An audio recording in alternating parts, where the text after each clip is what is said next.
আসসালামু আলাইকুম রহমতুল্লাহ। আশা করি সকলেই ভালো আছেন। তো রোহান অ্যাগ্রো ফার্মের পক্ষ থেকে জানাই আপনাদের স্বাগতম। আমার সামনে যে ধানের আটিগুলো দেখতে পাচ্ছেন এগুলো অলরেডি মারাই করা হয়ে গেছে। যে নেটের উপরে ধান ছড়িয়ে ছিটিয়ে আছে, এই জায়গা থেকে বস্তাবন্দি করা হয়ে গেছে কয়েকটি বস্তা। আর যে ডামের মধ্যে আমি বসে আছি। তো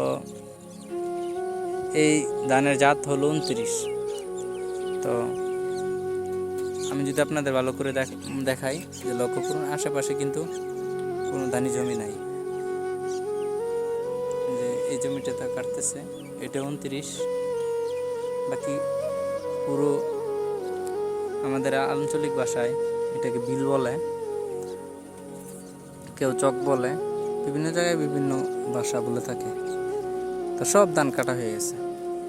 তো আমরা যারা 28, 29 করেছি যারা, বিশেষ করে তারা কিন্তু মাত্র ধান কেটে বস্তাবন্দি করতেছি। তো অনেকেই এখন উচ্চ ফলনশীল ধানের পিছন ছুটতেছে, কারণ বিঘা প্রতি 29-এর 20 থেকে 22 মণ ফলন পাওয়া যায়। এর বেশি আমাদের পক্ষে সম্ভব হয় নাই কখনো। হয়তো অনেকের হতেও পারে, অভিজ্ঞ ধান চাষি যারা আছে তাদের আরও বেশি হতে পারে।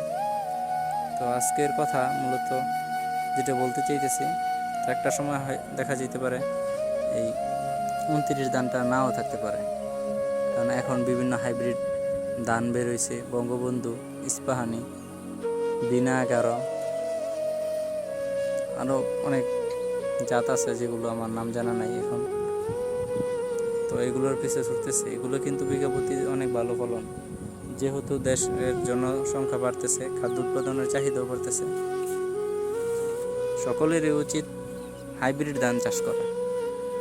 আর যেহেতু আমরা নিজেরা খাবো, এই কারণেই 29 ধানটা চাষ করা হয়েছে। হয়তো বা কখনো আমরাও একসময় এই ধান চাষ নাও করতে পারি। তো সময়, প্রেক্ষাপট অনেক সময় অনেক কিছু শেষ করে দেয়। হয়তো বা এই ধানের যাত্রী সামনে নাও থাকতে পারে। তো 29 ধান কারা কারা চাষ করেছেন অবশ্যই জানাবেন, এবং এর ভাত খেতে কীরকম লাগে এটাও কমেন্ট করে জানাবেন। ভিডিওটি এই পর্যন্ত দেখার জন্য আপনাদের সকলকে আন্তরিকভাবে ধন্যবাদ জানিয়ে আজকের মতো বিদায় নিচ্ছি। সকলে সুস্বাস্থ্য কামনা করে। আসসালামু আলাইকুম রহমতুল্লাহ।